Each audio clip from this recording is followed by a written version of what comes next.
सुप्रभात साथियों, मैं कुंदन कुमार स्वागत करता हूँ DCRE daily current affairs analysis के इस सेशन में। दोस्तों, आज के सेशन में आप कल के दिनों में राष्ट्रीय लेवल, राज्य स्तरीय लेवल और अंतर्राष्ट्रीय लेवल के उन तमाम खबरों को देखेंगे जो आपके परीक्षा के दृष्टिकोण से बेहद ही महत्वपूर्ण होने वाली है। साथ ही साथ आपको यह भी बताया जाएगा कि हर एक क्वेश्चन से क्या क्या निचोड़ निकल रहा है और वीडियो के लास्ट में आपसे क्वेश्चन पूछा जाएगा जिसका उत्तर आपको कमेंट सेक्शन में देना होगा। तो चलिए शुरू करते हैं आज के शानदार सेशन का एक शानदार मोटिवेशनल कोटेशन के साथ जो आपके जीवन में एक नई क्रांति, नई ऊर्जा भरने का काम करेगी। अगर एक हारा हुआ इंसान हारने के बाद भी मुस्कुरा रहा है तो जीतने वाला भी जीत की खुशी क्या करता है, खो देता है। एक हारा हुआ इंसान हारने के बाद भी अगर मुस्कुरा रहा है तो जीतने वाला इंसान जीतने के बाद भी अपनी खुशी को क्या कर देता है, खो देता है। तो आप भी अपनी ज़िंदगी में कभी हताश होइए, हारिए तो गम के बादल में मत जीना है, खुशी खुशी रहना है और उस हार को स्वीकार करके फिर जीत के लिए नई ऊर्जा के साथ तैयारी करनी है। तो चलिए, पिछले वीडियो में आपसे जो क्वेश्चन पूछा गया था कि हाल ही में 8वां भारत जल सप्ताह कहाँ शुरू हुआ है, तो दोस्तों 8वां भारत जल सप्ताह नई दिल्ली में शुरू हुआ है और इसके उद्घाटनकर्ता कौन थे? भारत की राष्ट्रपति द्रौपदी मुर्मू थी।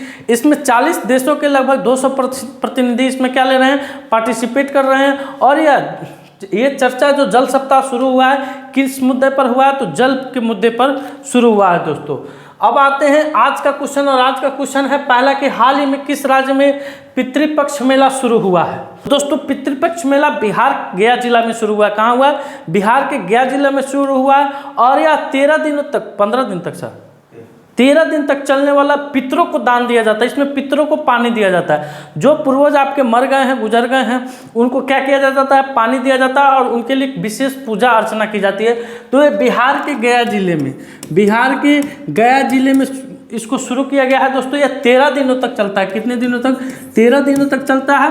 गया फल्गु नदी के किनारे बसा हुआ और इसी नदी पर रबर डैम, यानी भारत का सबसे बड़ा रबर डैम कहाँ बना है?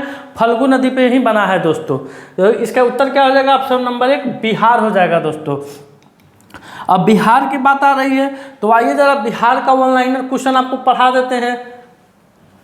बिहार विधानसभा में एंटी पेपर लीक विधेयक क्या हुआ? अभी हाल फिलहाल में पास हुआ है। दोस्तों जो आए दिनों परीक्षा में जो पेपर लीक हो जाता है उसके लिए बिहार गवर्नमेंट ने बिहार विधानसभा में एंटी पेपर लीक एक विधेयक पेश किया है। दोस्तों पास किया है। और अगला 2 नंबर पॉइंट है मानवी मधु कश्यप जो कि एक ट्रांसजेंडर महिला है। दोस्तों ये बिहार की सब इंस्पेक्टर पद पर नियुक्त होने वाली पहली ट्रांसजेंडर महिला बनी है।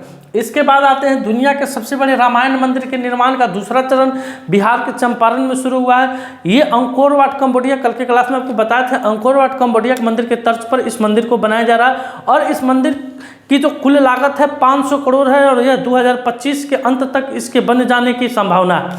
यह मंदिर अयोध्या के रामलला के मंदिर से 4 गुना बड़ा बन रहा है और विश्व का सबसे बड़ा, यानी बनने के बाद यह विश्व का सबसे बड़ा मंदिर बनकर आपके सामने क्या होगा, आएगा। बिहार के मेडिकल कॉलेजों में छात्र आगामी शैक्षणिक सत्र से हिंदी मीडियम की पढ़ाई शुरू करेंगे। अब बिहार से भी जो भी बच्चे मेडिकल की पढ़ाई करने वाले हैं दोस्तों, वे जो बिहार के आगामी सत्र है यानी 2025 से दोस्तों बिहार में मेडिकल कॉलेजों में अब हिंदी मीडियम से भी इंग्लिश तो रहेगा, कंपलसरी रहेगा, लेकिन अगर कोई बच्चा चाह रहे हैं कि हम हिंदी मीडियम से पढ़ाई करें तो वो हिंदी मीडियम से भी इसमें क्या कर सकते हैं, पढ़ सकते हैं। अगला है दोस्तों, प्रधानमंत्री मोदी ने बिहार के राजगीर में नालंदा विश्वविद्यालय के नए परिसर का उद्घाटन किया। तो कुछ दिन पहले की बात है दोस्तों, जब नालंदा विश्वविद्यालय को खिलजी के द्वारा ध्वस्त कर दिया गया था, जला दिया गया था, उसका पुनरुद्धार किया है और उस नए कैंपस का उद्घाटन भारत के प्रधानमंत्री नरेंद्र मोदी जी के द्वारा किया गया है। अब है बिहार बिजनेस कनेक्ट 2024 का आयोजन कहाँ हुआ था? मुंबई में हुआ था। दोस्तों अगला पॉइंट है 7 निश्चय 1 और 7 निश्चय 2 के तहत योजनाओं की उपलब्धि में अररिया जिला बिहार में शीर्ष स्थान प्राप्त किया है। और नेक्स्ट है बिहार के 3 जिलों में जीविका हॉट बनाए जाएंगे। कितने जिलों में? 3 जिलों में जीविका हॉट बनाए जाएंगे। प्रधानमंत्री किसान मानधन योजना के तहत पंजीकरण में बिहार राज्य पूरे भारत में शीर्ष स्थान पर है। डायल 112 सेवा के तहत महिलाओं के लिए सुरक्षित यात्रा योजना का पायलट प्रोजेक्ट बिहार के 6 जिला में शुरू हुआ। ये पायलट प्रोजेक्ट दोस्तों ये क्या हो, इसके बारे में भी बताए थे।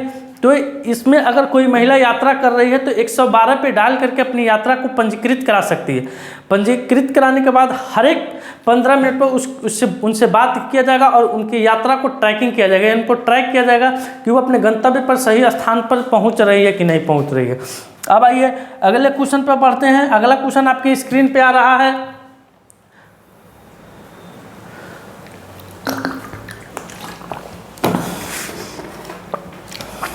काफ़ी मस्त क्वेश्चन है दोस्तों, और इस क्वेश्चन का सपोर्ट हम भी करते हैं। और अगर ऑनलाइन इसके लिए वोटिंग हो तो आप सभी विद्यार्थियों से निवेदन है कि आप भी इसका क्या करें, सपोर्ट करें। हाल ही में कैबिनेट ने किस समिति की सिफारिश पर एक राष्ट्र एक चुनाव पहल को मंजूरी दी है? तो दोस्तों अभी हाल फिलहाल में भारत सरकार ने रामनाथ कोविंद, किसकी समिति पर? रामनाथ कोविंद, जो कि भारत के भूतपूर्व राष्ट्रपति थे। इन्होंने 2 सितंबर 2023 को, कब से? 2 सितंबर 2023 से वन राष्ट्र वन इलेक्शन यानी एक राष्ट्र एक चुनाव पहल पर कार्य करना शुरू किया। और हाल फिलहाल के इन दिनों में दोस्तों इन्होंने 18,000 पेज पर, कितने? 18,000 पेज पर इस सिफारिश को, इसको यहाँ पे इस 18,000 पेज का एक ढांचा तैयार करके अभी कैबिनेट मंत्री को कैबिनेट मंत्रालय को सौंपा गया है, जिसको अभी वर्तमान सरकार के जो कैबिनेट मंत्री है, कैबिनेट मंत्रालय, उनके द्वारा इस बिल को क्या कर दिया गया है, पास कर दिया गया है। आगामी शीत सत्र में हो सकता है कि इस बिल को संसद के द्वारा इसको पास करा दिया जाएगा। अब इसमें क्या क्या प्रावधान है दोस्तों कि इसमें लोकसभा और विधानसभा, लोकसभा और विधानसभा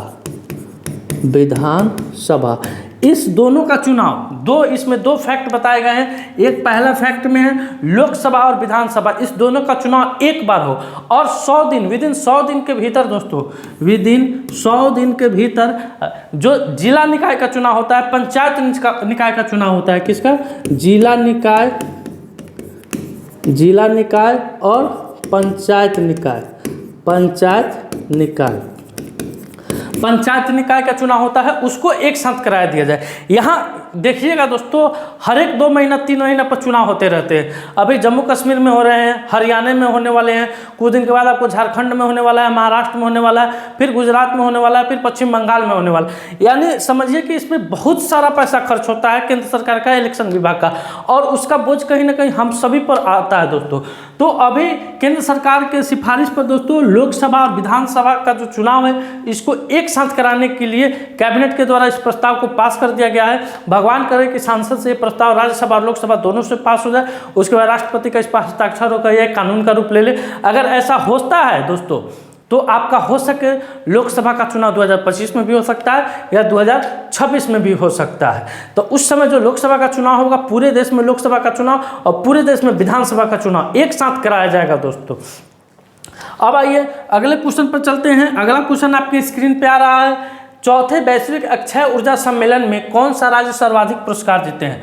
तो दोस्तों अभी चौथा वैश्विक अक्षय ऊर्जा सम्मेलन गुजरात के गांधीनगर में इसका आयोजन हुआ था, जिसके उद्घाटनकर्ता भारत के प्रधानमंत्री नरेंद्र मोदी जी थे। इसमें दोस्तों गुजरात राज्य, कौन सा राज्य? गुजरात राज्य सर्वाधिक पुरस्कार जीते हैं। इसके अलावा राजस्थान, तमिलनाडु और कर्नाटक, ये तीनों राज्य 2-2 पुरस्कार जीते हैं। कितने? 2-2 पुरस्कार जीते हैं। हिमाचल प्रदेश, उत्तराखंड राज्य को भी इसमें क्या मिला है? 1-1 पुरस्कार दिया गया है दोस्तों। तो इस क्वेश्चन का उत्तर हो जाएगा ऑप्शन नंबर 1 गुजरात हो जाएगा। अब बढ़ते हैं अगले क्वेश्चन की तरफ। अगला क्वेश्चन है कि हाल ही में MSCI यानी all country world investable market index में भारत को कौन सा स्थान प्राप्त हुआ है? तो सबसे पहले जानते हैं कि इसमें यानी जो भारत है दोस्तों, all country world investable market में भारत को कौन सा स्थान प्राप्त हुआ है और इसमें कौन सा देश शीर्ष पर है? भारत के स्थान पर है। तो पहले स्थान पर दोस्तों आपका USA है, यानी पहले स्थान पर। दूसरे स्थान पर जापान है, तीसरे स्थान पर आपका कौन है? इंग्लैंड है। चौथे स्थान पर कनाडा है, तीसरे स्थान पर इंग्लैंड है, चौथे स्थान पर कनाडा है, कनाडा है। 5वें स्थान पर कौन है? 5वां स्थान पर आपका फ्रांस है। 5वां स्थान पर कौन सा देश है? फ्रांस है। और 6ठा स्थान पर भारत है। 7वां स्थान पर चीन है। तो यहाँ एक बात की खुशी है कि जो अपना देश भारत है वह चीन को पछाड़ते हुए all country world investable market में क्या हुआ है? 6ठा स्थान। कौन सा स्थान? 6ठा स्थान प्राप्त किया है। पहला स्थान पर आपका यूएसए, दूसरा स्थान पर जापान, तीसरा पर इंग्लैंड, चौथा पर कनाडा, 5वां पर फ्रांस, 6ठा पर भारत और 7वां पर कौन है? चीन है दोस्तों। अब बढ़ते हैं अगले क्वेश्चन की तरफ। अगला क्वेश्चन आ रहा है आपकी स्क्रीन पे कि हाल ही में EACPM की रिपोर्ट के अनुसार सकल घरेलू उत्पाद में योगदान देने वाला शीर्ष राज्य कौन सा बना है? तो दोस्तों इसमें देखते हैं कि इस EACPM की रिपोर्ट के अनुसार इसमें जो भारत के GDP में सबसे ज़्यादा योगदान अगर कोई राज्य कर रहा है तो राज्य है महाराष्ट्र। कौन सा राज्य है? महाराष्ट्र कर रहा है। 2 नंबर पर आपको तमिलनाडु कर रहा है। 2 नंबर पर कौन कर रहा है दोस्तों? तमिलनाडु कर रहा है। अब देखते हैं यहाँ पर एक और बात आ रही कि भारत की किस शहर की यानी किस केंद्र शासित प्रदेश या राज्य का ये किस केंद्र शासित प्रदेश या राज्य की प्रति व्यक्ति आय सबसे अधिक है? यानी भारत के किस केंद्र शासित प्रदेश या राज्य के प्रति व्यक्ति आय अधिक है। तो दोस्तों इसका उत्तर हो जाएगा नई दिल्ली। क्या हो जाएगा? नई दिल्ली दोस्तों इस केंद्र शासित प्रदेश का प्रति व्यक्ति आय पूरे भारत में क्या है? प्रथम स्थान पर है। जो प्रथम वाला आप जान लिए तो दूसरा स्थान भी जान लीजिए, दूसरा तेलंगाना है। अब ये भी जान लिए, पहला जान लिए, दूसरा जान लिए। तो ये आप बताइए, गेस करके बताइए, माइंड रीड करके बताइए कि सबसे निचला पायदान पर कौन सा राज्य है? सबसे निचला पायदान पर कौन सा राज्य है सर? कौन? बिहार। उसके बाद कौन? हाँ, यूपी। बहुत अच्छा। सर नहीं जानते हैं, सर मैथ के टीचर हैं, लेकिन ये मेरे भाव से पकड़ लिए हैं। बिहार पकड़े ना? बिहार सबसे निचला पायदान पर है। निचले पायदान पर आपका बिहार है। उसके बाद बिहार से ऊपर कौन है? यूपी है। बिहार से ऊपर कौन है? तो यूपी यानी उत्तर प्रदेश है। इन दोनों राज्यों की प्रति व्यक्ति आय क्या है? सबसे कम है। काहे कम बा? काहे कि यहाँ नोट लेके वोट देवली हमने। का लेके देवली? नोट लेके वोट देते हैं। हम भी नोट लेते हैं, वोट देते हैं। आप भी नोट लेते होइएगा तो वोट देते होइएगा। सर भी लेते हैं नोट। आइए, हाल ही में भारत ने किस देश की सीमा पर बाड़ लगाने के लिए 31,000 करोड़ रुपए आवंटित किए हैं? तो दोस्तों भारत अभी म्यांमार के साथ, किसके साथ? म्यांमार के साथ सीमा पर बाड़ लगाने के लिए, और उसकी लंबाई कितनी होने वाली, यानी भारत म्यांमार देश के साथ कै किलोमीटर सीमा साझा करती है? तो 1643 किलोमीटर। कुल कितना? 1643 किलोमीटर यह सीमा साझा करती है म्यांमार देश के साथ। अब इस जो राज्य पड़ता है उनके सीमा पर बाड़ लगाया जाएगा, यानी कंटीला तार लगाया जाएगा। इसके लिए 31,000 करोड़ रुपये क्या किया गया है? आवंटित किया गया। अब देखते हैं अरुणाचल प्रदेश कौन सा देश इसमें म्यांमार के साथ कौन सा भारतीय राज्य सीमा लगाता है? तो अरुणाचल प्रदेश है, नागालैंड, मणिपुर, मिजोरम। अरुणाचल प्रदेश,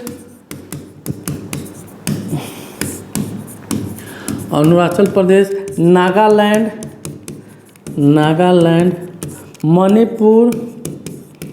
मणिपुर और मेघालय। अब जरा बताइए कि अरुणाचल प्रदेश म्यांमार देश के साथ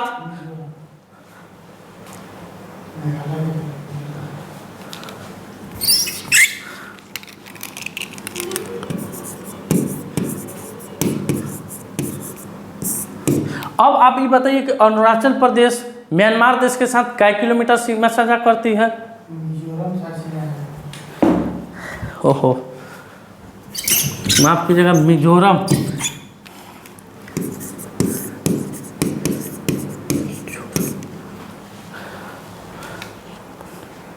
ठीक था, क्या दिक्कत?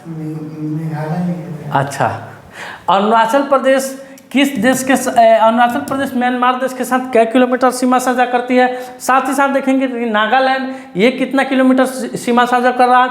मणिपुर और मिजोरम ये चारों राज्य जो भारतीय राज्य हैं, पूर्वोत्तर के राज्य हैं, सेवन सिस्टर में आते हैं, ये मेघालय के साथ म्यांमार देश के साथ क्या किलोमीटर सीमा साझा करते हैं? तो अरुणाचल प्रदेश 520, अरुणाचल प्रदेश कितना 520 किलोमीटर सीमा साझा करता है। साथ ही साथ नागालैंड की बात आ रही है तो 215, नागालैंड आपका 215 किलोमीटर ये सीमा साझा कर रहा है म्यांमार के साथ। और आपका मणिपुर 398 और मिजोरम 510, मणिपुर 398 किलोमीटर और मिजोरम 510 किलोमीटर ये सीमा साझा करती है। किसके साथ? म्यांमार के साथ सीमा साझा करती है। अभी तक इस पर कुल 10 किलोमीटर पर बाड़ लगाने का कार्य समाप्त हो चुका है। अगले फेज में 20 किलोमीटर पर बाड़ लगाने का काम शुरू हुआ है दोस्तों। अब आइए अगले क्वेश्चन पर। अगला क्वेश्चन आपके स्क्रीन पे आ रहा है कि राष्ट्रमंडल खेल 2026 की मेजबानी कौन सा देश करेगा?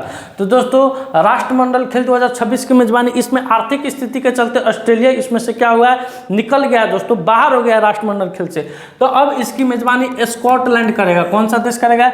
स्कॉटलैंड करने वाला है। कब होगा? 2026 में होगा दोस्तों। अब आइए अगले क्वेश्चन पर। अगला क्वेश्चन आपकी स्क्रीन पे आ रहा है कि हाल ही में विश्व खाद्य भारत 2024 का शुभारंभ कहाँ हुआ? तो दोस्तों खाद्य प्रसंस्करण उद्योग मंत्रालय ने इस कार्यक्रम की मेजबानी कर रहे हैं। किसका? विश्व खाद्य भारत 2024 का।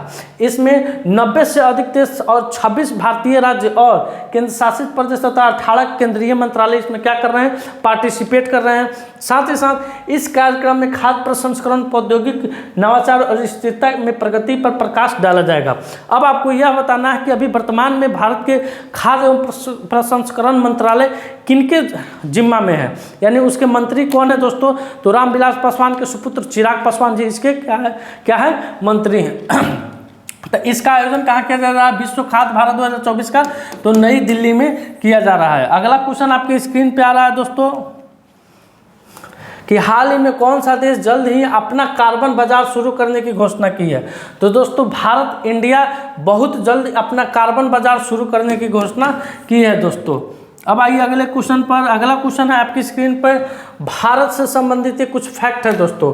भारत से संबंधित कुछ फैक्ट है जिसमें भारत क्या किया है, मेजबानी कर रहा है या टॉप पर रहा है। इसका आप स्क्रीनशॉट ले लीजिए, पिछले की क्लास में भी इसका क्या कर दिया गया था, रिवीजन कराया गया था। अब आइए अगले क्वेश्चन पर। अगला क्वेश्चन है कि हाल ही में नारकोटिक्स कंट्रोल ब्यूरो का नया महानिदेशक किसे चुना गया? तो दोस्तों नारकोटिक्स कंट्रोल ब्यूरो का भी वर्तमान में नया निदेशक, महानिदेशक अनुराग गर्ग को, किसे? अनुराग गर्ग को चुना गया है। अगला क्वेश्चन आपके सामने आ रहा है दोस्तों हाल ही में WHO ने किस कुष्ठ रोग, किस देश को, यहाँ देश छूट गया, किस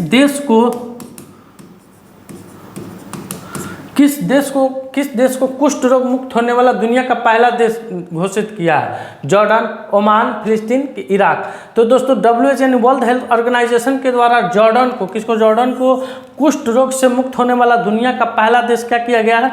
घोषित किया गया है। अब आप बढ़ते हैं आज के सवाल पर, और आज का सवाल है आपके सामने कि हाल ही में 14 सितंबर 2024 को बिहार राज्य बाल अधिकार संरक्षण आयोग BSCPCR का पुनर्गठन किया गया है। बताएं कि निम्नलिखित में से इन्हें किसका अध्यक्ष नियुक्त किया गया है? यानी इस क्वेश्चन को इसका अध्यक्ष यानी बिहार राज्य बाल अधिकार संरक्षण आयोग का अध्यक्ष किसे नियुक्त किया गया है? इस क्वेश्चन का उत्तर आपको कमेंट सेक्शन में देना है। अब आइए फटाफट रिवीजन पिछले क्लास का कराते हैं। हाल ही में कहा 13 सितंबर 2024 को बिहार बिजनेस कनेक्ट 2024 आयोजित किया गया था, तो मुंबई में। भारत कब तक भारतीय अंतरिक्ष स्टेशन स्थापित करेगा? तो 2028 तक करेगा। साथ ही देखिए हाल ही में कौन सर्वाधिक फोटोजेनिक यूनेस्को विश्व धरोहर घोषित हुआ? तो अंकोर वाट का मंदिर है दोस्तों। उसके बाद हाल ही में जफर हसन को किस देश का नया प्रधानमंत्री नियुक्त किया गया? तो जॉर्डन को। अभी कुष्ठ रोग से मुक्त हुआ है कौन? जॉर्डन हुआ है। हाल ही में नालको के CMD के रूप में किसे नियुक्त किया गया? तो डॉक्टर अमरदीप को। हाल ही में आपदा प्रबंधन पर राष्ट्रीय अभ्यास AIKY कहाँ हुआ है? तो चेन्नई में हुआ है। उसके बाद है हाल ही में बंदरगाह मंत्रालय का ब्रांड एम्बेसडर किसे नियुक्त किया गया? तो डॉक्टर माफ़ कीजिएगा मनु भाकर को। किसे? मनु भाकर को। अगला क्वेश्चन आपकी स्क्रीन पे, हाल ही में अमेजन इंडिया के नए कंट्री मैनेजर कौन बने हैं? तो समीर कुमार बने हैं। हाल ही में LAC तेजस बेड़े में पहली महिला लड़ाकू पायलट कौन बनी है? तो मोहना सिंह बनी है। हाल ही में बच्चों के लिए पेंशन योजना NPC वात्स्य का शुभारंभ निर्मला सीतारमन। और दोस्तों ये सामने आपके आ गया है NTPC बैच कमिंग सून, यानी बहुत जल्द आपका NTPC बैच आने जा रहा है। आपको सेट बाई सेट प्रैक्टिस कराया जाएगा, जैसे कि 50 चाहे 30 क्वेश्चनों का संग्रह रहेगा जिसका संपूर्ण विश्लेषण कराया जाएगा। उसमें से आपको कुछ क्वेश्चन साइंस से भी रहेंगे, कुछ करंट अफेयर्स का भी क्वेश्चन रहेगा और कुछ इतिहास का भी GS का भी प्रश्न रहेगा। तो ये बहुत जल्द आपके सामने लॉन्च किया जाएगा दोस्तों। दशहरा से पहले इसको शुरू कर दिया जाएगा। लगभग 3-4 सेट का तैयार हो गया, PDF अब बनाना है, फिर उसके बाद आपको इसको प्रस्तुत किया जाएगा। दोस्तों आज का सेशन मेरा यहीं समाप्त हुआ। अगर ये वीडियो आपको अच्छा लगे, वीडियो को लाइक कीजिए, शेयर कीजिए, चैनल पर नए हैं तो चैनल को सब्सक्राइब कीजिए। मिलते हैं आपसे अगले वीडियो में, तब तक के लिए धन्यवाद। अपना ख्याल रखिएगा। भारत माता की जय।